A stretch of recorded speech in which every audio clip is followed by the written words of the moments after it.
नमस्कार दोस्तों, कैसे हैं आप सब लोग। उम्मीद है आप सब बढ़िया होंगे। आपका स्वास्थ्य अच्छा होगा और आप पूरे जोर शोर से अपनी थर्ड ग्रेड एग्जाम्स की तैयारी में लगे हुए होंगे। और हम एक बार फिर से आप सबकी तैयारी को और ज़्यादा मजबूत कराने के लिए, उसमें मदद करने के लिए हम एक बार फिर से आरटीई एक्ट पर आधारित क्लास लेकर के हाजिर हैं। हम लोगों ने लास्ट क्लास में इस आरटीई एक्ट की जो वजह बना था, 86वां संविधान संशोधन अधिनियम 2002, उसके बारे में हमने डिस्कस किया था कि उस अधिनियम की वजह से क्या क्या चीजें संविधान में बदली, क्या क्या परिवर्तन आए। और उस एक्ट को हमने परीक्षा के लिहाज से समझने की कोशिश की थी कि उसमें से क्या क्या परीक्षा उपयोगी है। आज हम आरटीई एक्ट 2009 की विभिन्न धाराओं को समझने की कोशिश करेंगे। सबसे पहले हम शुरुआत करेंगे इसकी धारा नंबर 1 से, जो चैप्टर 1 के अंतर्गत है। तो हम अब बिना समय गवाए शुरू करते हैं चैप्टर फर्स्ट यानी अध्याय फर्स्ट, जिसका टाइटल है प्रारंभिक। उस प्रारंभिक टाइटल के साथ इसमें धारा जो फर्स्ट है उसको हम पढ़ने वाले हैं। फर्स्ट में भी तीन भाग हैं, तो ध्यान रहे। चैप्टर फर्स्ट का नाम है प्रारंभिक, और चैप्टर फर्स्ट में जो धारा फर्स्ट उसको हम अब डिस्कस करेंगे। धारा फर्स्ट में कुल तीन भाग दिए हुए हैं, तो ये आपको ध्यान रखना है। हमारी कोशिश ये रहेगी कि हम इसमें जो जो जहां जहां हमें ये लगे कि ये परीक्षा के लिए बहुत ज्यादा उपयोगी है, यहाँ से प्रश्न आ सकता है, तो उसको उस पर हम और ज्यादा विशेष रूप से उसको और ज्यादा समझने की कोशिश करेंगे। इसलिए आप इस वीडियो के अंत तक बने रहें। कहीं आपकी एक छोटी सी लापरवाही या ये कहें कि अनदेखी, कि आपने बीच में ये वीडियो देख करके छोड़ दिया, हो सकता है वीडियो के अगले पार्ट से कोई प्रश्न वहां आ जाए और वो एक छोटा सा प्रश्न आपके कहीं सिलेक्शन को रोक ना दे। इसलिए आप मतलब ये लापरवाही ना करें, पूरे वीडियो को तसल्ली से सुने, ध्यान से सुने और समझें, ताकि आप जिस पैटर्न के जो प्रश्न आ रहे हैं उनको हल कर सकें। तो लेट्स स्टार्ट दिस वीडियो। सबसे पहले धारा फर्स्ट। तो धारा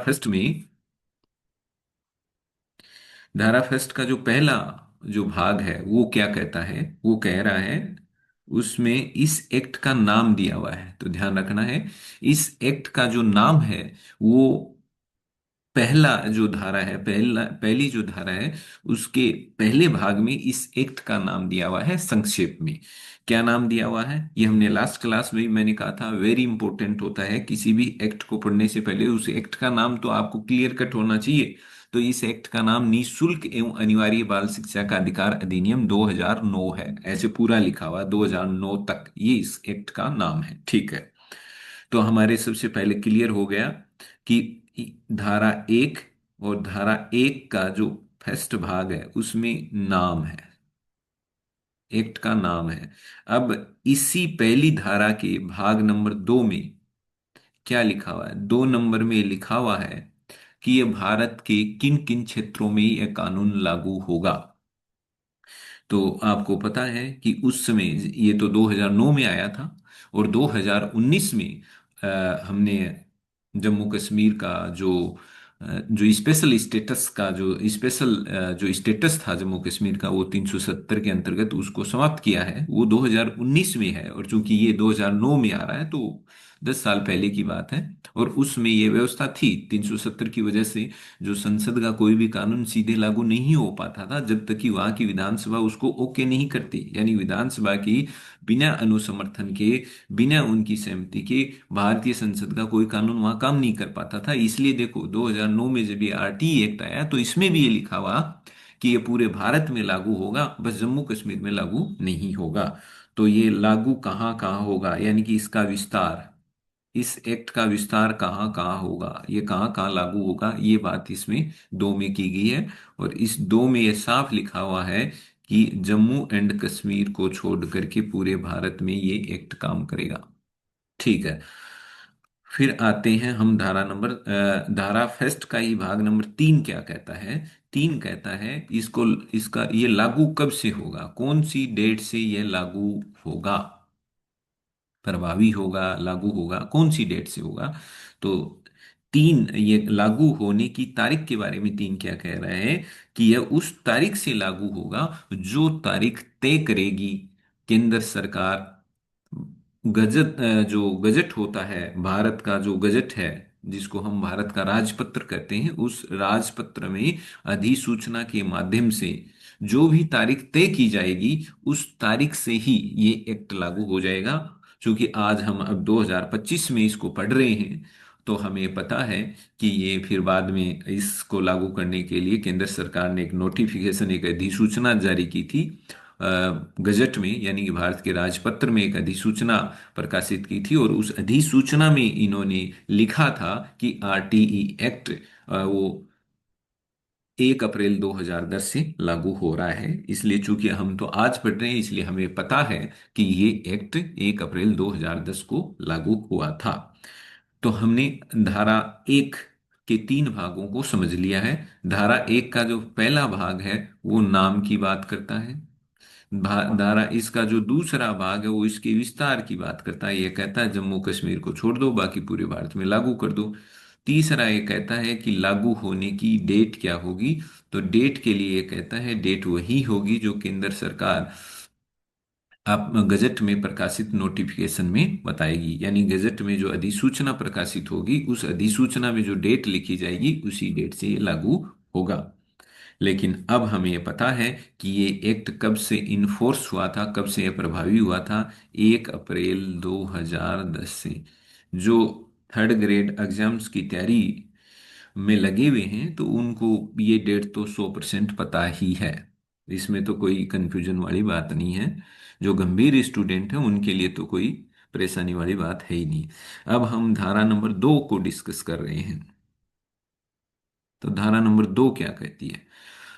देखो, धारा नंबर 2 को अगर संक्षेप में अगर हम बात करें कि धारा नंबर 2 में किन चीजों के बारे में लिखा हुआ होगा, तो धारा नंबर 2 में इस एक्ट के अंदर जो आपके अलग अलग धाराओं में जो अलग अलग शब्दावलियां आएंगी उन शब्दावलियों के क्या मतलब है, उनकी डेफिनेशन क्या है, उन शब्दावलियों के अंदर क्या क्या चीजें शामिल होंगी, तो उनकी परिभाषाओं को बताया गया है। तो आपको अगर शॉर्ट में आ जाए कि धारा नंबर 2 का संबंध किससे है, तो परिभाषाओं से है। किससे है?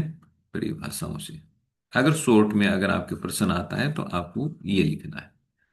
तो धारा नंबर 2 का संबंध किससे है? परिभाषाओं से। तो किसकी परिभाषाएं? परिभाषाएं हैं कोई अलग से नई चीजों की परिभाषाएं नहीं। इसी एक्ट में जो अलग अलग शब्दावलियां आती हैं, समुचित सरकार क्या है, अन्वीक्षण प्रक्रिया क्या है, विद्यालय का क्या मतलब समझा जाए, ये सारे जितने भी जो अगर इसमें कहीं शब्द आया हुआ है बच्चा या बालक, तो उस बालक कितनी उम्र तक के बच्चों को बालक मानना है, इसमें जो बालक दिया हुआ है वो उस उसके दायरे में कौन कौन से बालक आएंगे, ये सारी परिभाषाएं आपको इस एक्ट की धारा नंबर 2 में मिलेंगी। तो देखते हैं धारा नंबर 2 में किस किस चीज की क्या क्या परिभाषा दी हुई है। अगर वो मतलब पेपर सेटर थोड़ा सिंपल टाइप का अगर प्रश्न पूछे तो पूछ सकता है, सीधा पूछ सकता है कि आरटी एक्ट की धारा 2 में किन चीजों का उल्लेख है, तो आप कहोगे परिभाषाओं का उल्लेख है। लेकिन वो ये भी तो हो सकता है कि वो सीधा ऊपरी लेवल का सवाल न पूछ के किसी चीज को स्टेटमेंट के हिसाब से पूछ ले, किसी चीज की परिभाषाएं पूछ ले कि बताइए ये जो परिभाषा है इसके दायरे में क्या क्या आता है। ऐसे मतलब गहराई से प्रश्न पूछ सकता है। तो आपको ध्यान रखना है, परिभाषाओं को भी समझ लेना है कि किस चीज का क्या मतलब इस एक्ट में दिया गया है। तो देखो, सबसे पहले इस एक्ट में धारा नंबर 2 में समुचित सरकार की परिभाषा को समझाने की कोशिश की गई है कि समुचित सरकार, जहां जहां आपको इस एक्ट को जब अपन आगे पढ़ते चले जाएंगे तो बीच बीच में ये शब्द आएगा, समुचित सरकार ये करेगी, समुचित सरकार वो करेगी। तो इस एक्ट के शुरुआत में ही क्लियर कर दिया गया कि जहां जहां समुचित सरकार आए तो उस सरकार का क्या मतलब होगा, केंद्र सरकार होगा कि राज्य सरकार होगा कि केंद्र शासित प्रदेश के प्रशासक से इसका मतलब होगा, किससे क्या होगा। तो आपको समुचित सरकार का मतलब क्या समझना है उस संदर्भ में जहां भी ये शब्द बार बार आए। तो सबसे पहले धारा नंबर 2 में सबसे पहले समुचित सरकार का अर्थ बताया गया है। तो अर्थ बताते हुए ये क्या कह रहा है कि समुचित सरकार शब्द में केंद्र सरकार भी शामिल है। ये ध्यान रखना है, इसमें कौन शामिल है, इसमें केंद्र सरकार भी शामिल है, ठीक है। और ये कह रहा है कि ऐसे संघराज्य क्षेत्र जिसमें कोई विधानमंडल नहीं है, तो हमें पता है कि जिन संघराज्य क्षेत्रों में, संघराज्य क्षेत्र का मतलब केंद्र शासित प्रदेशों में जहां कोई विधानमंडल नहीं है, जैसे अभी हाल ही में 2019 के बाद से, जब से लद्दाख एक केंद्र शासित प्रदेश के रूप में अस्तित्व में आया है, तो हमें पता है कि जम्मू कश्मीर पुनर्गठन अधिनियम 2019 द्वारा लद्दाख में कोई विधानसभा का प्रावधान नहीं है, जबकि जम्मू कश्मीर केंद्र शासित में विधानसभा है। तो ऐसे बहुत सारे ऐसे आपको वो केंद्र शासित प्रदेश मिलेंगे जहां पर उनकी अपनी विधानसभाएं नहीं हैं। तो समुचित सरकार का अर्थ बताते हुए ये एक्ट कहता है कि इसके अर्थ में केंद्र सरकार तो शामिल है ही है। इसमें ऐसे संघराज्य क्षेत्र जहां पर उनका अपना कोई विधानसभा नहीं है, प्रशासक द्वारा स्थापित उसके स्वामित्वाधीन या नियंत्रण अधीन किसी विद्यालय के संबंध में केंद्र सरकार। इसका मतलब क्या है, मैं आपको बिल्कुल सरल रूप में समझा देता हूं।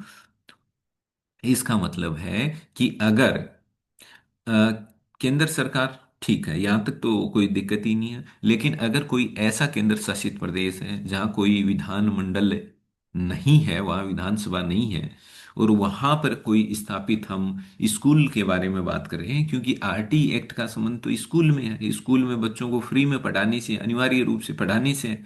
तो अगर कोई ऐसा केंद्र शासित प्रदेश है जहां उनका अपना विधानमंडल नहीं है, और वहां पर कोई विद्यालय की अगर बात हो रही है, तो उस विद्यालय के संबंध में जो बात होगी, तो उस संबंध में जिस सरकार की हम बात करेंगे, तो ये कह रहा है कि ऐसे ऐसे बिना विधानसभा वाले केंद्र शासित प्रदेशों के संबंध में भी समुचित सरकार का मतलब आपको केंद्र सरकार से ही लगाना है। अब दूसरा, इसमें दूसरा वो क्या और क्लियर कर रहा है, इसका जो भाग नंबर 2 है ना, वो कह रहा है कि अगर अगर किसी राज्य के राज्य क्षेत्र के भीतर स्थापित किसी विद्यालय के संबंध में राज्य सरकार से, देखो, इन तीनों का मतलब क्या है, ये मैं आपको स्पष्ट कर देता हूं। ये समुचित सरकार की परिभाषा बताते हुए क्या कहना चाह रहा है, ये बताना चाह रहा है कि अगर कोई विद्यालय जो केंद्र सरकार के अधीन काम करता है, तो अगर ऐसे विद्यालय के बारे में बात हो रही है, तो वहां पर समुचित सरकार का मतलब केंद्र सरकार से लगाना है। अगर कोई विद्यालय किसी ऐसे केंद्र शासित प्रदेश में है जहां पर विधानसभा नहीं है, तो ऐसे में उस विद्यालय के संबंध में आपको समुचित सरकार का मतलब केंद्र सरकार ही रहेगा। यानी केंद्र सरकार का यहाँ पर दो दो दो संदर्भ में इसको आपको समझना, केंद्र सरकार केंद्र के अधीन चलने वाले स्कूलों के लिए भी समुचित सरकार केंद्र सरकार है, और ऐसे केंद्र शासित प्रदेश जहां उनकी अपनी विधानसभाएं नहीं है, वहां पर भी केंद्र सरकार ही सरकार के रूप में मानी जाएगी। लेकिन अगर कोई राज्य है, जैसे राजस्थान राज्य है, और राजस्थान राज्य में राज्य के किसी स्कूल को लेकर के अगर कोई बात हो रही है, और उस स्कूल के संदर्भ में आपसे पूछा जाए कि समुचित सरकार यहाँ के विद्यालयों के बारे में ये करेगी वो करेगी, तो आप समझ लेना, अगर राजस्थान की जमीन पर कोई विद्यालय है और राजस्थान सरकार के अंडर में वो विद्यालय चल रहा है, तो ऐसे में समुचित सरकार का मतलब राजस्थान की सरकार से हो जाएगा। लेकिन अगर कोई ऐसा केंद्र शासित प्रदेश है जहां उनका अपना विधानसभा है, जैसे आप दिल्ली की बात कर लें, जहां दिल्ली में अपनी विधानसभा है, आप पुदुचेरी की बात कर लें, जिसको हम पहले पांडिचेरी के नाम से जानते थे, वहां पर भी उनकी अपनी विधानसभा है। तो ऐसे केंद्र शासित प्रदेश जहां पर उनकी अपनी विधानसभाएं हैं, वहां पर विद्यालय के संबंध में समुचित सरकार का मतलब उस केंद्र शासित प्रदेश की सरकार से ही होगा। तो यहाँ पर महत्वपूर्ण बातें, हमने समुचित सरकार के अर्थ को जान लिया है। इसको मैं शॉर्ट में ऐसे लिख सकता हूं कि अगर समुचित सरकार को समझना हो, तो जो केंद्र की, एक तो हो गई केंद्र सरकार,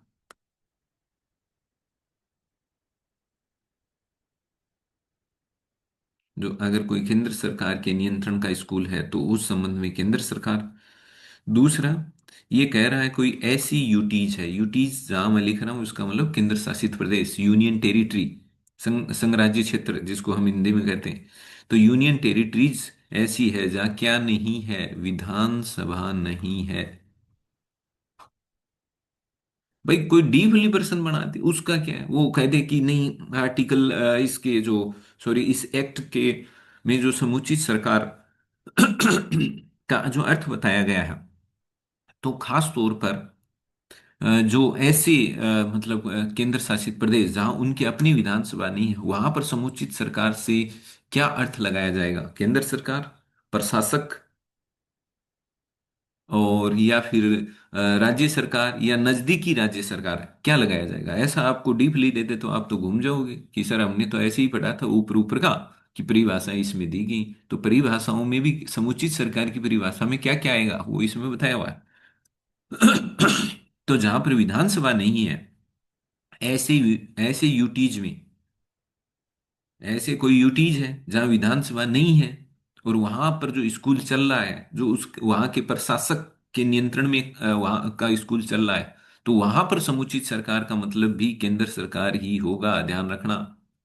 बाकी में तो राज्य सरकार है ही। अगर राज्य का कोई स्कूल है तो वहां समुचित सरकार राज्य सरकार है। और अगर विधानसभा वाला कोई आपका यूटीज है, तो वहां पर समुचित सरकार उस यूटीज की जो राज्य सरकार है, वो वहां की समुचित सरकार होगी। फिर हम बात करते हैं प्रति व्यक्ति फीस। अब इसमें देखो प्रति व्यक्ति फीस को भी डिफाइन किया गया है कि प्रति व्यक्ति फीस का मतलब आपके इस एक्ट में आगे बार बार आएगा। प्रति व्यक्ति फीस ये होगी वो होगी, ऐसे करना वैसे करना। तो ये कह रहा है प्रति व्यक्ति फीस, जब आपके बार बार शब्द आए तो वहां इसका आप क्या अर्थ अपने दिमाग में लगाओगे? तो ये पहले ही कह रहा है प्रति व्यक्ति फीस का मतलब क्या है, कि विद्यालय द्वारा जो नोटिफाइड फीस है उससे भिन्न किसी प्रकार की कोई फीस नहीं ली जा सकती। यानी सीधा सा मतलब है, प्रति व्यक्ति फीस का मतलब है कि विद्यालय है ना, ये चूंकि ये आरटी एक्ट है, तो आरटी एक्ट का मतलब है कक्षा 1 से 8 तक के जो बच्चे, जो 6 से 14 वर्ष तक के बच्चे हैं, जो कक्षा 1 से 8 तक की पढ़ाई अब अनिवार्य रूप से और फ्री में करेंगे, ये उनकी बात करता है आरटी एक्ट। तो ये कह रहा है कि जो कक्षा 1 से 8 तक के जो बच्चे हैं, जो आरटी एक्ट के अंतर्गत पढ़ रहे हैं, उनसे कोई फीस नहीं ले सकता स्कूल। प्रति व्यक्ति फीस का मतलब उनसे स्कूल कोई फीस ले ही नहीं सकता, सीधा सा मतलब ये है। अधिसूचित फीस का मतलब जो सरकार ने नोटिफाई किया है। तो सरकार ने नोटिफाई की क्या किया हुआ है, सरकार ने जो आरटी के बच्चों के लिए कितनी फीस निर्धारित कर रखी है? शून्य। आरटी के बच्चों के लिए फीस कितनी है? शून्य, यानी स्कूल उनसे कोई फीस नहीं लेंगे।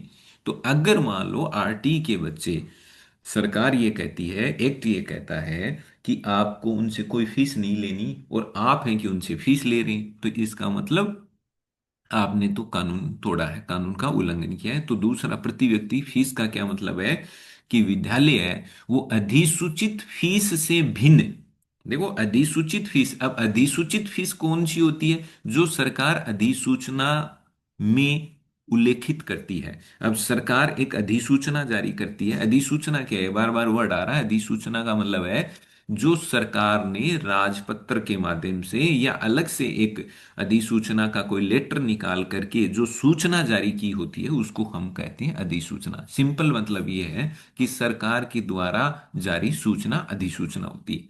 तो अगर सरकार ने अपनी अधिसूचना में आरटी बच्चों के लिए फीस शून्य की है, तो इसका मतलब स्कूल उस शून्य फीस के अलावा और कुछ नहीं ले सकता। मतलब अधिसूचित फीस के अलावा कोई भी फीस स्कूल नहीं ले सकता। इस दूसरे प्रति व्यक्ति फीस का मतलब ये है। फिर आता है देखो गै। धारा नंबर 2 में गै में बालक की परिभाषा दी गई है, कि आपके इस एक्ट में बार बार बालक शब्द आएगा, तो उस बालक का मतलब कितनी उम्र तक के बच्चे से है। तो इसमें ये साफ कर दिया गया है कि इस कानून में जो बार बार बालक शब्द आए, तो आप समझ जाना कि वो 6 से 14 वर्ष तक के बालक या बालिका हो सकते हैं। यानी लड़का भी हो सकता है, लड़की भी हो सकती है, लेकिन उम्र का एक क्राइटेरिया, 6 से 14 वर्ष तक का लड़का या लड़की, दोनों का ही मतलब बालक से है। तो कहीं ऐसा नहीं है कि कानून में हम बार बार आगे बालक शब्द बोलते हैं तो उसका मतलब केवल लड़कों से है, ऐसा नहीं है। इसने धारा नंबर 2 में पहले ही इसने इस बात का अर्थ क्लियर कर दिया है कि यहाँ बालक का मतलब बालक से भी है और बालिका से भी है, लड़के से भी है लड़कियों से भी है। और कितनी उम्र के लड़के और लड़कियों से? 6 से 14 वर्ष तक के लड़के और लड़कियों से है। तो ये बालक की भी इसने डेफिनेशन दे दी। फिर होता है अलाभित समूह का बालक। अब देखो, जो आरटीई, जो राइट टू एजुकेशन एक्ट है, इसके तहत जो जो बच्चे एडमिशन लेते हैं, जो प्रवेश लेते हैं, फ्री एजुकेशन जिनको फिर बाद में मिलती है, तो ऐसे बच्चों की दो कैटेगरियां बनाई हुई हैं। इस ये यानी कि आरटी के अंतर्गत पढ़ने वाले बच्चों को दो कैटेगरियों में बांटा गया है। सिंपल बात है। एक कैटेगरी है अलाभित समूह और दूसरा है दुर्बल वर्ग। ध्यान रखना, यहां से प्रश्न ऐसा घुमा के आएगा और आप लोग रह जाओगे। मान लो आपके सीधा प्रश्न बना दे कि आरटीई एक्ट के अंतर्गत निशुल्क सीट्स पर प्रवेशित करने वाले बालकों की कानून द्वारा कितनी कैटेगरियां, कितनी श्रेणियां बनाई गई हैं। आपके दे देगा एक, दो, तीन और चार। तो ध्यान रखना, दो। ये ऐसे ही प्रश्न गलत होंगे, बाकी तो नॉर्मल जो आएंगे वो तो सबको ही याद है। तो हमारे चैनल की कोशिश यही है कि इन डेप्थ में जाकर के जहां पर अक्सर जो चीजें छूट जाती हैं, जिनकी ओर ध्यान नहीं जाता, ऐसे ही अवॉइड कर दी जाती हैं कि यार कौन माथाफोड़ी लेगा। लेकिन आपको उन चीजों पर फोकस करना है, क्योंकि अवसर बार बार नहीं मिलेंगे। अब अगर ऐसे अवसर आए हैं, आपको नौकरी लगने के चांस हैं, और आप थोड़ी सी गंभीरता पूर्वक अच्छे से अगर तैयारी करें तो आपके पूरे चांस हैं कि आप लग सकते हैं। तो फिर कोताही किस बात की। तो क्यों ना उन सब चीजों को कवर किया जाए जो आपके परीक्षा के पॉइंट ऑफ व्यू से इंपॉर्टेंट है। तो हमने डिस्कस कर दिया है कि इस आरटी एक्ट में जो लाभार्थी बच्चे होंगे वो कितनी कैटेगरी में डिवाइड किए गए हैं, दो। तो ये आपको ध्यान रखना, मेरे हिसाब से ये इतना गहराई वाला प्रश्न होगा कि आप, अब आप तो गड़बड़ नहीं करोगे, दूसरों का पता नहीं। तो मैंने क्या बताया कि दो कैटेगरी हैं आरटी में प्रवेशित होने वाले बच्चों की। कितनी कैटेगरियां हैं, दो। ये जो नया गाइडलाइंस है 25-26 है, चाहे कोई भी हो, दो ही कैटेगरी होंगी। कोई आप ऐसे भ्रमित नहीं होना कि 24-25 में कितनी, 25-26 के में जब नए प्रवेश हुए तो उसमें कैटेगरी, आरटीई एक्ट के अंतर्गत बच्चों को केवल दो कैटेगरियों में बांटा गया, बस केवल इतना याद करना है। तो अब देखते हैं ये जो अलाभित समूह का बालक है, अलाभित समूह के बालक, और दूसरे हैं दुर्बल। तो ये भी ध्यान रख लेना, ये कैटेगरी कौन सी है। ये धारा नंबर 2 में कौन से भाग में अलाभित समूह बालकों की परिभाषा दी गई है, भाग नंबर घ में। ये ध्यान रख लेना, भाग नंबर घ में। और घ का मतलब हो गया ABCD। इंग्लिश में बात करें तो स्मॉल लेटर डी। तो डी में अलाभित समूह है, और आपके ई में दुर्बल वर्ग। ई में कौन सी है, दुर्बल वर्ग। तो ध्यान रखना, दो, धारा नंबर 2 के भाग डी में और धारा नंबर 2 के ई में दुर्बल वर्ग बालक की बात की गई है। तो ये आपको अच्छे से याद कर लेना भाई। तो देखो, अलाभित समूह में कौन कौन से बालक आएंगे, मतलब किन किन जातियों के बालक आएंगे, कौन कौन से बालक इसमें आएंगे। तो देखो, एक्ट एक्ट ने खुद से, ध्यान रखना, एक्ट ने खुद से किन किन जातियों या समुदायों के बच्चों को अलाभित समूह वाली कैटेगरी में रखा है। तो एक्ट ने खुद से तो केवल दो ही कैटेगरियों के बच्चों को इसमें रखा है। ध्यान रखना, बहुत डीपली पूछ ले तो आपके गड़बड़ हो जाएगा।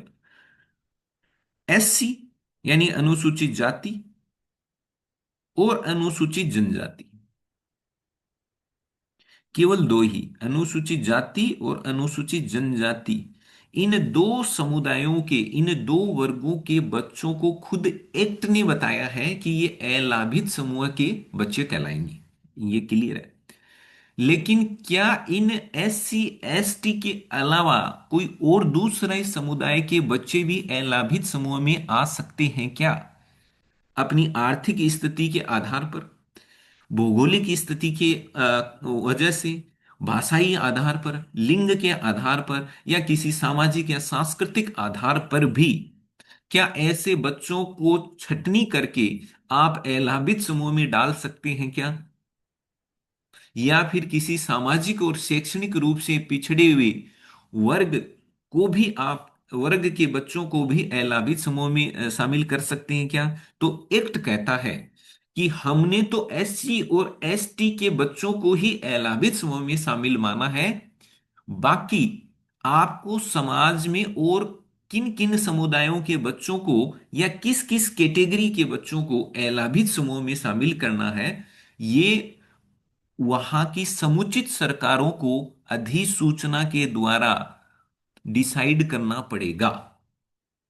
तो अगर जैसे मान लो राजस्थान है, तो राजस्थान के स्कूल्स में जो आरटी के बच्चे एडमिशन लेंगे, तो आरटी के बच्चों को बच्चों में से कौन कौन से बच्चे अलाभित समूह में आएंगे, किन किन समुदायों के, तो ये राजस्थान की सरकार अधिसूचना जारी करके उस अधिसूचना में बताएगी कि फला फला वर्ग के बच्चे या फला फला कैटेगरी के जो बच्चे हैं वो इस अलाभित समूह में आएंगे।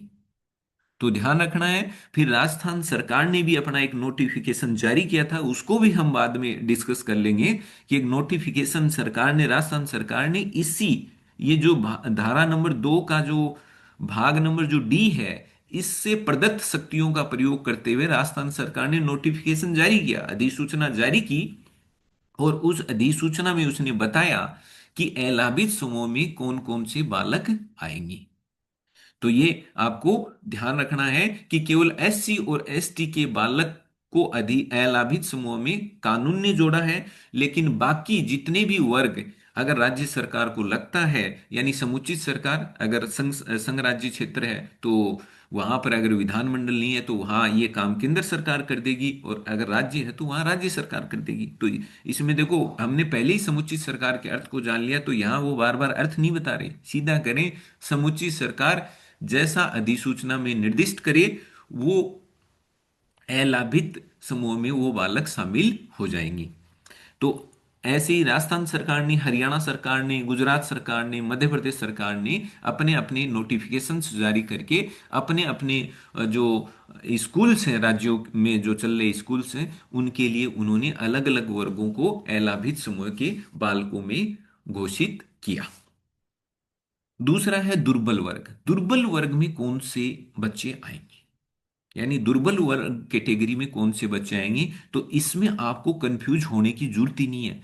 दुर्बल वर्ग में वो बच्चे आएंगे जिनके माँ बाप की, यानी कि उनके अभिभावकों की जो वार्षिक आय है वो उतनी होनी चाहिए जितनी वहां की समुचित सरकार अधिसूचना में बताए। बात क्लियर है? दुर्बल वर्ग में ऐसे बालक आते हैं जिन बालकों के माता पिता या संरक्षक की वार्षिक आय उतनी होनी चाहिए या उस सीमा तक होनी चाहिए जो सीमा वहां की राज्य सरकार अपने नोटिफिकेशन के द्वारा तय करे। जैसे हम राजस्थान की बात करें तो 25 26 सत्र के लिए जब बच्चों के आरटी के अंतर्गत एडमिशन हुए, तो उसमें दुर्बल वर्ग के अंतर्गत प्रवेश पाने वाले बच्चों के लिए वार्षिक आय की सीमा 2.5 लाख तय की हुई थी। यानी कि 2.5 लाख से जो कम वार्षिक आय वाले जो परिवार हैं, उनके जो बच्चे हैं वो दुर्बल वर्ग में शामिल किए जाएंगे और उन्हें दुर्बल वर्ग कैटेगरी के अंतर्गत आरटीई में प्रवेश मिल सकता है। तो आपको ये इंपॉर्टेंट फैक्ट, क्योंकि कानून ने तो ये मामला किसके हवाले कर दिया, राज्य की सरकार के ऊपर, मतलब राज्य की सरकार के ऊपर डाल दिया कि वो बताएंगी कि वार्षिक आय कितनी होनी चाहिए, कितनी वार्षिक आय वाले जो परिवार के बच्चे हैं वो इस कैटेगरी में आएंगे। तो राजस्थान सरकार ने इस ई जो भाग है, इसके अंतर्गत ये आय कितनी तय कर रखी है, 2.5 लाख, ये ध्यान रखना है। ये लेटेस्ट है 25 26, क्योंकि आपके ये भी तो दे रखा है कि आरटी के अंतर्गत जो प्रवेश होते हैं उनके बारे में लेटेस्ट दिशा निर्देश क्या है। तो इन लेटेस्ट दिशा निर्देश में 2.5 लाख ये वार्षिक आय तय कर रखी है राजस्थान सरकार ने आरटी बच्चों के दुर्बल वर्ग कैटेगरी के लिए, कि जिनकी जिनके जिन बच्चों के माता पिता की या संरक्षक की जो वार्षिक आय है वो 2.5 लाख से नीचे है, या 2.5 लाख तक है, मतलब किसी भी सूरत में 2.5 लाख से ऊपर नहीं होनी चाहिए, 2.5 लाख तक या 2.5 लाख से नीचे है, तो ऐसे बच्चों को इस कैटेगरी के अंतर्गत एडमिशन मिल सकता है। ये होगी दो, ये इंपॉर्टेंट है इसलिए मैंने इसमें थोड़ा ज्यादा समय लगा दिया है, लेकिन इंपॉर्टेंट है सो आपको पढ़ना है। तो इसमें आपको एक तो ये नया वाला फैक्ट पता चल गया कि राजस्थान में ये दुर्बल वर्ग के लिए जो आय की सीमा है वो 2.5 लाख तय की हुई है। अब ये कह रहा है इसका जो भाग नंबर 6 यानी कि DEF, इंग्लिश में बात करें तो एफ, एफ में प्रारंभिक शिक्षा का डेफिनेशन दिया हुआ है, किसका दिया हुआ है, प्रारंभिक शिक्षा। और ये बताता है प्रारंभिक शिक्षा का मतलब है पहली कक्षा से 8वीं कक्षा तक की पढ़ाई, वो हो गई प्रारंभिक शिक्षा। अब ये इसमें एफ के बाद में जी, ये जो जी वाला है, इस जी में इसने कहा है कि जब हम इस एक्ट में जब हम किसी बालक के संबंध में जब संरक्षक की बात करते हैं तो संरक्षक में कौन व्यक्ति शामिल होगा। तो इन्होंने कहा संरक्षक में या तो उनका प्राकृतिक संरक्षक, प्राकृतिक संरक्षक का मतलब उसके माता पिता, या अगर उसके माता पिता जिंदा नहीं है या और कोई कारण है तो कोर्ट यानी कि न्यायालय, जिसको भी जिस भी व्यक्ति को जिस भी उसके रिश्तेदार को उसका संरक्षक घोषित करे वो उनका संरक्षक कहलाएगा। यानी सीधा सा मतलब है कि जहां जहां संरक्षक शब्द इसमें आएगा इस कानून में, तो उस संरक्षक का मतलब क्या निकाला जाए, तो उन्होंने कहा उस संरक्षक के मतलब दो हो सकते हैं। एक प्राकृतिक संरक्षक जो उसके माता पिता हैं, जो बच्चे का पालन पोषण करते हैं, उनकी देखभाल करते हैं, उनकी आवश्यकताओं को पूरा करते हैं, एक तो वो। दूसरा दूसरा अगर माता पिता जिंदा नहीं है या और कोई भी वजह है जिसकी वजह से न्यायालय किसी दूसरे व्यक्ति को भी किसी बच्चे का संरक्षक घोषित कर सकता है, तो जो न्यायालय द्वारा जो घोषित संरक्षक होगा वो फिर ऐसे में उस बच्चे के पूरे पालन पोषण की जिम्मेदारी उसकी होती है। तो दो दो हो गए, एक प्राकृतिक या फिर एक न्यायालय द्वारा घोषित। फिर आता है जी के बाद में एच। एच में जो डेफिनेशन दिया हुआ है वो स्थानीय प्राधिकारी की, इसमें बार बार आएगा स्थानीय, लोकल अथॉरिटी, लोकल अथॉरिटी। तो ये लोकल अथॉरिटी क्या है, लोकल अथॉरिटी का सिंपल सा मतलब है लोकल, जब जहां जहां ये लिखा हुआ है स्थानीय प्राधिकारी ऐसे कर सकेंगे वैसे कर सकेंगे, तो स्थानीय प्राधिकारी होते कौन है, इस स्थानीय प्राधिकारी दिखते कैसे हैं, कौन किस किस को हम स्थानीय प्राधिकारी में शामिल करते हैं। तो इसने अपनी डेफिनेशन में बता दिया ये सारे जितने भी नगर निगम होते हैं, नगर परिषद, जिला परिषद, ग्राम पंचायत, नगर पंचायत, ये इन सारों का संबंध किससे है, स्थानीय प्राधिकारी से। यानी स्थानीय प्राधिकारी शब्द का यूज जो इस्तेमाल है वो नगर निगम के संदर्भ में किया जा सकता है, नगर परिषद के संदर्भ में किया जा सकता है, नगर पंचायत के संदर्भ में किया जा सकता है, जिला परिषद के संदर्भ में, पंचायत समिति के संदर्भ में, ग्राम पंचायत, इन सब के संदर्भ में इसका उपयोग किया जा सकता है। तो ये हो गई स्थानीय प्राधिकारी है एच में। फिर आता है ये कह रहा है कि इस एक्ट में हम ये शब्द भी आगे काम में लेंगे, राष्ट्रीय बाल अधिकार संरक्षण आयोग। ये शब्द जब हम आगे इसका इस्तेमाल करेंगे तो इसका मतलब आप लोगों को क्या लगाना है, तो इन्होंने कहा इसका मतलब हम उस आयोग से लगाना है जो आयोग इस एक्ट की, यानी 2005 का जो एक्ट है बाल अधिकार संरक्षण आयोग अधिनियम, इस एक्ट की धारा नंबर 5 के अधीन जो आयोग बनाया गया है उस आयोग से राष्ट्रीय बाल अधिकार संरक्षण आयोग का मतलब आपको लगाना है। तो इसका मतलब आप समझ जाना कि जहां जहां ये शब्द काम में आए, ये बाल अधिकार संरक्षण आयोग, इसका मतलब ये कौन सा आयोग है, जो बाल अधिकार संरक्षण आयोग अधिनियम 2005 की धारा 3 के अंतर्गत बना है। अधिसूचना, अधिसूचना का मतलब क्या होता है, अधिसूचना तो वही होती है, अधिसूचना वो है जो राजपत्र में, यानी जिसको इंग्लिश में हम गजट बोलते हैं कि गजट में, या अधिसूचना को इंग्लिश में नोटिफिकेशन, गजट को हिंदी में राजपत्र। तो अधिसूचना का मतलब एक ऐसी सूचना जो राजपत्र में प्रकाशित हो। तो अधिसूचना कौन सी होती है, जो राजपत्र में प्रकाशित होती है। तो राजपत्र में प्रकाशित अधिसूचना, यहाँ जहां जहां भी अधिसूचना आए, जैसे हमने प्रति व्यक्ति फीस देखा, तो प्रति व्यक्ति फीस में आगे लिखा हुआ था कि विद्यालय अधिसूचित फीस के अलावा किसी प्रकार की कोई फीस संदान ये वो नहीं कर सकता, ऐसा लिखा।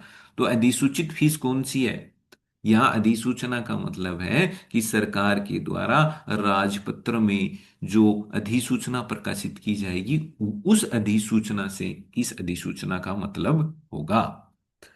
माता पिता, जहां माता पिता शब्द इसमें आ रहा है, तो उस माता पिता का मतलब क्या है? माता पिता का मतलब है उस बालक या बालिका के प्राकृतिक माता पिता जिन्होंने उसको जन्म दिया है, या फिर सौतेले माता पिता भी हो सकते हैं, या दत्तक पिता या माता जिन्होंने किसी बच्चे को गोद लिया है, वो हो गए दत्तक। और सौतेले माता पिता भी हो सकते हैं। तो यहाँ माता पिता से मतलब तीन तरह से निकाला जा सकता है: प्राकृतिक, सौतेले, या दत्तक। दत्तक आप समझते ही हो, वो सौतेले आप समझते हो, और प्राकृतिक है ही। विहित ये शब्द बार बार आएगा। विहित किया जाए, विहित किया जाए। विहित का मतलब है, जब हम इसमें बार बार ये विहित, ये ऐसे हुआ, ये हुआ, तो विहित का मतलब है कि इस एक्ट को लागू करने के लिए, क्योंकि आप हमेशा ये ध्यान रखें, एक्ट केवल मोटी मोटी बातें करता है। जैसे इस एक्ट ने ये तो बताया ही नहीं, इस एक्ट ने कहा कि दुर्बल वर्ग के बच्चे, तो इसने ये नहीं बताया कि दुर्बल वर्ग में कौन कौन से बच्चे शामिल करने, अलाभित समूह के बच्चे, तो इसने एससी और एसटी दो ही कैटेगरी बता दी। अब बाकी किन किन कैटेगरियों को इस कैटेगरी में रखना है, बाकी किन किन वर्गों को इस कैटेगरी में रखना है, ये भी नहीं बताया। ये सब उन्होंने किस पर छोड़ दिया? सरकारों पर छोड़ दिया। तो अब सरकारों को इस एक्ट को लागू करने के लिए क्या बनाने पड़ते हैं? नियम बनाने पड़ते हैं, कायदे बनाने पड़ते हैं। तो जो सरकारें किसी एक्ट के अधीन या किसी एक्ट के अंतर्गत उस एक्ट को लागू करवाने के लिए जो भी नियम कायदे बनाती है, उस नियम कायदों का मतलब होता है विहित से। अब इस आरटी एक्ट है, इस आरटीई एक्ट 2009 को लागू करने के लिए राजस्थान गवर्नमेंट ने 2011 में रूल बनाए। ये रूल जो बनाए, उन रूल का मतलब इस विहित से है। तो कोई भी जो सरकार है, वो उस एक्ट को, जो वहां की उस सरकार की विधायिका अंग ने बनाया, क्योंकि एक्ट तो कार्यपालिका का काम नहीं है, एक्ट बनाना तो विधायिका का काम है। सर कार्यपालिका का काम है उस एक्ट को लागू करना। तो उस एक्ट को लागू करने के लिए उसको नियम बनाने पड़ते हैं, नियमों में पूरी डिटेल देनी पड़ती है कि कौन सा काम कैसे कैसे होगा। क्योंकि एक्ट तो केवल और केवल ढांचा प्रदान करते हैं, एक मोटी मोटी संरचना प्रदान करते हैं, उसके अंदर मसाला भरने का काम ये नियम ही करते हैं। जैसे 2.5 लाख की जो सीमा है, आय की जो सीमा है, ढाई दुर्बल वर्ग के लिए, ये सीमा तय किसने की? ये तय की राजस्थान, मतलब राज्य सरकार ने तय की। हालांकि एक्ट ने तो केवल इतना बोल के छोड़ दिया कि इस आय की सीमा का निर्धारण राज्य सरकारें करेंगी। तो अब राज्य सरकारों को नियम बनाने पड़ेंगे, दिशा निर्देश तैयार करने पड़ेंगे इस एक्ट को लागू करने के लिए। अनुसूची, अनुसूची का मतलब इस अधिनियम के साथ में क्या कोई अनुसूची है क्या? तो ध्यान रखना, एक अनुसूची है इस अधिनियम के साथ, और बहुत ही इंपॉर्टेंट अनुसूची है। जैसे भारतीय संविधान के साथ आपको 12 अनुसूचियां चिपकी हुई मिलेंगी। शुरुआत में 8 थी, फिर 4 अलग अलग संशोधनों के द्वारा 4 और जोड़ दी गई, तो 12 अनुसूचियां भारतीय संविधान के साथ है ना। तो वैसे ही इस आरटी एक्ट के साथ में एक अनुसूची है। अब मान लो प्रश्न आ जाए आपके, आरटी एक्ट के साथ कितनी अनुसूचियां संलग्न हैं? तो 1 2 3 4, तो ध्यान रखना एक ही अनुसूची संलग्न है। यह अनुसूची बड़ी इंपॉर्टेंट है, इसमें अलग अलग चीजों को बताया गया है कि पढ़ाई के घंटे कितने होंगे, पढ़ाई के कार्य दिवस कितने होंगे, कितने बच्चों पर कितने टीचर्स को लगाना पड़ेगा पढ़ाने के लिए, ये सारा कुछ उस अनुसूची में है। उसको हमें अच्छे से करना है, उसके लिए मैं एक अलग से क्लास लेके आऊंगा, जिसमें हम पूरी अनुसूची को अच्छे से समझेंगे, डिटेल से समझेंगे, और उसको परीक्षा के पॉइंट ऑफ व्यू से समझेंगे कि क्या क्या इससे संभावित प्रश्न आपकी परीक्षा में आ सकते हैं। विद्यालय, विद्यालय कोई भी विद्यालय हो सकता है, जो मान्यता प्राप्त कोई भी विद्यालय हो सकता है। इसके अंतर्गत भाई मान्यता प्राप्त प्रारंभिक शिक्षा देने वाला कोई भी मान्यता, कोई भी जैसे प्राइवेट स्कूल है, उसने मान्यता ले रखी है सरकार से, तो वो भी इस विद्यालय में आएगा। और कौन कौन से आएंगे इसमें? समुचित सरकार, समुचित सरकार का मतलब राज्य सरकार द्वारा स्थापित, राज्य सरकार द्वारा संचालित, या भाई मान्यता प्राप्त विद्यालय का मतलब प्राइवेट स्कूल भी इसमें आएगा, सरकारों के द्वारा स्थापित और राज्य सरकारों के द्वारा चलाए जाने वाले विद्यालय भी इसमें आएंगे। और क्या कह रहा है, ये कह रहा है सरकारी नहीं, स्थानीय प्राधिकारी, मतलब कोई स्कूल है जो किसी नगर निगम ने बनाया है, नगर निगम के अंडर में वो चल रहा है, नगर परिषद ने बनाया है, कोई ग्राम पंचायत के नियंत्रणाधीन में चल रहा है, तो ये कह रहा है स्थानीय प्राधिकारियों द्वारा संचालित जो स्कूल्स हैं वो भी इसमें आने हैं, समुचित सरकारों द्वारा स्थापित या उनके जो स्वामित्व में या उनके नियंत्रण में चल रहे स्कूल्स भी इसमें आने हैं, प्राइवेट स्कूल्स भी स्कूल शब्द में आएंगे जिनको मान्यता मिली हुई है, जो प्रारंभिक शिक्षा बच्चों को देते हैं। और देखो इसमें क्या क्या आएगा।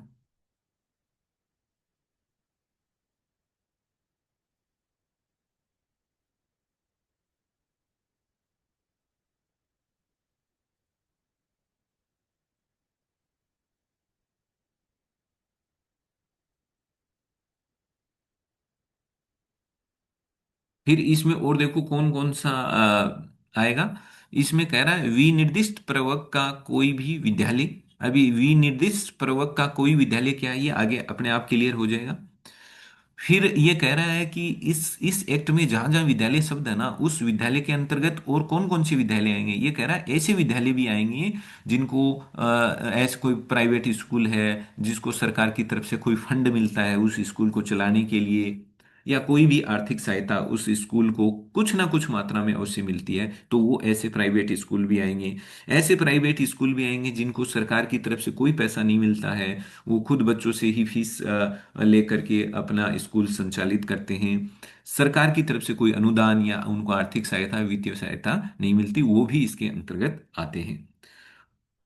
फिर इसमें आगे क्या दिया हुआ है, ये तो हो गई आपके विद्यालय की परिभाषा की विद्यालय में क्या क्या आएगा। तो ध्यान रखना विद्यालय में प्राइवेट स्कूल आएंगे जिनको मान्यता है, विद्यालय में केंद्र सरकार के द्वारा जो नियंत्रण में जो चल रहे स्कूल्स हैं वो भी, मतलब केंद्र सरकार नहीं है लेकिन समुचित सरकार, तो समुचित सरकार में केंद्र सरकार भी स्टेट सरकार सारी आती हैं, तो समुचित सरकार की स्कूल्स भी इसमें आएंगे। और कौन से आएंगे, जो किसी भी स्थानीय प्राधिकारी के अंडर में के अधीन जो चल रहे स्कूल हैं वो भी इसमें आएंगे। तो ये ध्यान रखना अनुवीक्षण प्रक्रिया का मतलब क्या है, इसकी क्या डेफिनेशन है, इसकी डेफिनेशन है कि ये क्या कह रहा है कि जो कानून इस कानून में जो आरटी के जो बच्चे हैं ना, उन आरटी के बच्चों को स्कूल में एडमिशन देते वक्त उसका जो जो उसके लिए जो आप प्रक्रिया अपनाओगे ना, तो इस एक्ट में जिस प्रक्रिया का उल्लेख है ना, उसके अलावा आप कोई अपनी तरफ से कोई नया मतलब तिगड़म नहीं लगा सकते। कहने का मतलब सिंपल में आप ऐसे समझे, अनुवीक्षण प्रक्रिया का मतलब है कि जो इस एक्ट में आरटी बच्चों के एडमिशन का जो तरीका बताया हुआ है उसी तरीके से आपको एडमिशन लेना है। उसके अलावा आप कोई अपनी तरफ से कोई नई चीज नहीं जोड़ सकते, या कोई नया जैसे आप ये कह दो नहीं हम तो एग्जाम्स लेंगे, एग्जाम्स में जिसके जो मेरिट में आएगा उसका एडमिशन लेंगे, ऐसा आप अपनी तरफ से कोई भी नया प्रोसेस नहीं जोड़ सकते। यानी कि आरटी के अंतर्गत बच्चों के प्रवेश के लिए चयन करते वक्त आप अपनी तरफ से कोई भी परीक्षा या कोई भी टेस्ट ऐसा कुछ भी चीज का आयोजन नहीं कर सकते, या इस तरह की चीजें आप चालू नहीं कर सकते। ये हो गया अनुवीक्षण प्रक्रिया। तो प्रवेश के चयन की पद्धति, तो प्रवेश के चयन की पद्धति किन के प्रवेश की, कोई भी जो आरटी के अंतर्गत प्रवेश लेना चाह रहा है उस बालक के प्रवेश के चयन की पद्धति क्या होगी, जो ये एक्ट कहता है वही होगी। और ये एक्ट कहता है कि अगर आरटी के अंतर्गत कोई बच्चा प्रवेश ले रहा है तो आप उसको कोई किसी टेस्ट का डर दिखा करके, या उससे उसका कोई टेस्ट लेकर के या कोई परीक्षा उसकी लेकर के आप उसको एडमिशन से रोक नहीं सकते, आप ऐसे तिगड़म नहीं लगा सकते, ऐसी कोई आप व्यवधान नहीं पैदा कर सकते कि आप कहोगे हम तो इंटरव्यू लेंगे पहले, हम तो टेस्ट लेंगे, तो इस तरह की चीजें आप नहीं कर सकते। अब ये क्या कह रहा है, ऊपर आपके नंबर 3 में कहा था ना विनिर्दिष्ट प्रवर्ग का कोई विद्यालय, तो ये विनिर्दिष्ट प्रवर्ग में कौन कौन से विद्यालय आते हैं, तो इसने नीचे स्पष्ट कर दिया है कि ये जो विनिर्दिष्ट में कौन कौन से आते हैं, ये कुछ एक खास किस्म के स्कूल्स हैं, ध्यान रखना, जिनके लिए एक पूरे स्पष्ट एक अलग से ही कैटेगरी बनाई गई है। इसके लिए जहां जहां ये आए ना इस एक्ट में आगे आएगा विनिर्दिष्ट प्रवर्ग के विद्यालय, तो समझ जाना इसमें जिन विद्यालयों का नाम दिया गया है वही विद्यालय इस कैटेगरी में। कौन कौन से विद्यालय आते हैं इस कैटेगरी में, केंद्रीय विद्यालय एक, नवोदय विद्यालय दो, सैनिक विद्यालय 3, और इनके अलावा कोई भी विद्यालय जो इस तरह के लक्षणों वाला हो और वहां की समुचित सरकार ने अपने नोटिफिकेशन में बता दिया हो कि ये भी इसी वर्ग में आएगा, तो उसको भी आपको इस वर्ग में शामिल कर लेना है। तो ध्यान रखना। अब यहां से मान लो मैं प्रश्न बना दूं कि आरटीई एक्ट के अंतर्गत विनिर्दिष्ट प्रवर्ग के विद्यालयों में निम्नलिखित में से कौन कौन से विद्यालय शामिल किए हुए हैं। तो उसमें आपको वो स्टेटमेंट दे दे, केंद्रीय विद्यालय, नवोदय विद्यालय, सैनिक विद्यालय और कोई भी प्राइवेट विद्यालय। तो ध्यान रखना, प्राइवेट विद्यालय नाम इसमें कहीं नहीं दिया हुआ है, केवल तीन नाम दिए हुए हैं, केंद्रीय विद्यालय, नवोदय विद्यालय और सैनिक विद्यालय। इसके अलावा और वो विद्यालय इस कैटेगरी में शामिल करने हैं जिनको कि राज्य की सरकार बोले कि ये फलाना जो टाइप के विद्यालय हैं ये भी इस कैटेगरी में आएंगे। और उसके लिए फिर वो सरकार नोटिफिकेशन जारी करेगी, नोटिफिकेशन में बताएगी कि ये अमुक विद्यालय भी इस कैटेगरी में रखने, तभी वो आएंगे। तो आपसे प्रश्न ही ये पूछा गया था, बताइए इस कानून में कौन से टाइप के विद्यालयों को इस कैटेगरी में रखा गया है। तो वहां पर वो आपको घुमा देगा, केंद्रीय विद्यालय, नवोदय विद्यालय, सैनिक विद्यालय, राज्य सरकार के विद्यालय, प्राइवेट विद्यालय, ऐसे कई तरह के मतलब आपके वो ऑप्शंस बना करके दे सकता है और जिससे आपका प्रश्न गलत हो सकता है। तो ध्यान रखना, इस एक्ट में इस कैटेगरी में केवल तीन विद्यालयों की बात की गई है। बाकी टाइप के अगर विद्यालय आपको जोड़ने हैं इस कैटेगरी में तो वो राज्य सरकार का काम है। राज्य सरकार चाहे तो नोटिफिकेशन जारी करके और को भी इसमें रख सकती है, लेकिन एक्ट ने तो केवल तीन की ही बात की है। जैसे हमने बात की थी अलाभित समूह, अलाभित समूह में एक्ट ने तो केवल दो ही कैटेगरी की बात की है। अगर आपको कोई और कैटेगरी को जैसे ओबीसी, एसबीसी, एमबीसी, इनको अगर जोड़ना है तो वो काम स्टेट गवर्नमेंट का है। वो नोटिफिकेशन जारी करेगी और वो कहेगी ये फलानी कैटेगरी के बच्चे भी उसमें आते हैं। तो ये आप चीज आपको ध्यान रखना है। फिर राज्य बाल अधिकार संरक्षण आयोग, ये हमने जान ही लिया था कि वही है जो सॉरी जो बाल अधिकार संरक्षण आयोग अधिनियम 2005 की धारा 3 के अंतर्गत जो गठित जो आयोग होगा, उससे इस आयोग शब्द का मतलब लगाना है। तो हमने अध्याय 1 की बात कर ली है। अध्याय 1 का टाइटल था प्रारंभिक। प्रारंभिक में आपने देखा कि धाराएं दो हैं। एक धारा नंबर 1 के तीन भाग हैं। पहला जो भाग है वो इस एक्ट का संक्षिप्त नाम बताता है, निशुल्क एवं अनिवार्य बाल शिक्षा अधिकार अधिनियम 2009, ये इसका पूरा नाम है। दूसरा इसके विस्तार की बात करता है। ये विस्तार में बताता है कि जम्मू कश्मीर को छोड़ करके ये पूरे देश में लागू होगा। तीसरा ये बात करता है कि यह एक्ट कौन सी तारीख से लागू होगा। तो इस तीसरे भाग में यह बताया गया है ये उसी तारीख से प्रवर्त होगा। प्रवर्त का मतलब उसी तारीख से इन्फोर्स होगा, लागू होगा, जो तारीख केंद्र सरकार गजट में प्रकाशित अधिसूचना में बताएगी, उसी तारीख से ये लागू हो जाएगा। और ये हम सब जानते हैं कि ये एक्ट 1 अप्रैल 2010 से ही लागू हो चुका है। और अगर हमें ये पता है कि ये 1 अप्रैल 2010 से लागू हो गया है तो इस तारीख का हमें पता किससे चला होगा। इसके लिए इस एक्ट की धारा नंबर 1 के भाग 3 के अंतर्गत केंद्र सरकार ने नोटिफिकेशन जारी किया होगा और उस नोटिफिकेशन में इन्होंने लिखा होगा कि ये एक्ट 1 अप्रैल 2010 से लागू होगा। तभी हमें उस नोटिफिकेशन से ही इस डेट का मालूम हुआ है। ऐसे ही इसकी धारा नंबर जो 2 है उसमें अलग अलग भाग बनाए गए हैं, ABCDEFGHIJK, ऐसे अलग अलग भाग बनाए गए हैं जिसमें अलग अलग शब्दों को परिभाषित किया गया है। तो आपको कुछ एक ऐसे शब्द हैं जिन पर विशेष फोकस करना है, बाकी आप बोलो तो आपकी मर्जी है। लेकिन जैसे आपसे यह प्रश्न पूछा जा सकता है कि आरटीई के अंतर्गत प्रवेशित बच्चे कितनी कैटेगरी के होते हैं इस एक्ट के अनुसार, तो आपको ध्यान रखना दो ही कैटेगरियां होती हैं, एक अलाभित समूह, एक दुर्बल वर्ग। फिर आपसे वो बड़ा गंभीर किस्म का सवाल पूछ सकता है कि इस एक्ट ने अलाभित समूह में किन किन वर्ग के बच्चों को रख रखा है। तो आपको ये ध्यान रखना है कि इस एक्ट ने केवल एससी और एसटी, स्वयं ने तो एससी और एसटी के ही बच्चों को रखा है, बाकी की जिम्मेदारी राज्य की सरकार पर छोड़ दी है कि वो किसी भी अन्य वर्ग के जो बच्चे हैं जो उनको लगता है कि वो पिछड़े हुए हैं और उन्हें अलाभित समूह में रखा जाना चाहिए, तो वो अपनी तरफ से रख सकते हैं। दूसरा, इसमें दुर्बल वर्ग की बात की गई थी कि दुर्बल वर्ग में कौन से बच्चे आएंगे। तो दुर्बल वर्ग में जो बच्चे आएंगे वो उनकी परिवार की वार्षिक आय के आधार पर तय किए जाएंगे। अब वार्षिक कितनी वार्षिक आय तक के जो परिवार हैं वो इस दुर्बल वर्ग में आएंगे, ये जो सीमा है ये समुचित सरकार को निर्धारित करनी है। राजस्थान के संदर्भ में अगर बात करें 70, 25, 26 के लिए, तो राजस्थान सरकार ने ये जो वार्षिक आय की सीमा है वो 2.5 लाख तय कर रखी है, यानी 2.5 लाख तक की वार्षिक आय वाले माता पिता या संरक्षक का जो बच्चा है वो दुर्बल वर्ग के अंतर्गत आरटीई में प्रवेश ले सकता है। ये एक महत्वपूर्ण बात थी।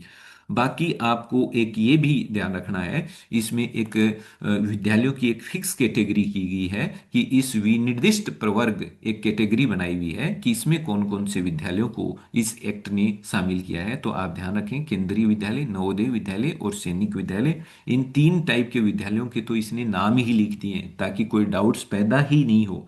और बाकी कौन कौन से विद्यालय इस कैटेगरी में आएंगे, इस चीज के निर्धारण की जो उत्तरदायित्व है उन्होंने समुचित सरकार को सौंप दिया है। इसमें हमने ये भी बात की कि बाल अधिकार संरक्षण आयोग अधिनियम की 2005 की धारा 3 के अंतर्गत जो आयोग बनाया गया है, उस आयोग वो आयोग ही राज्य बाल अधिकार संरक्षण आयोग कहलाएगा। तो इस तरह से हमने आज बात की इसके अध्याय 1 की।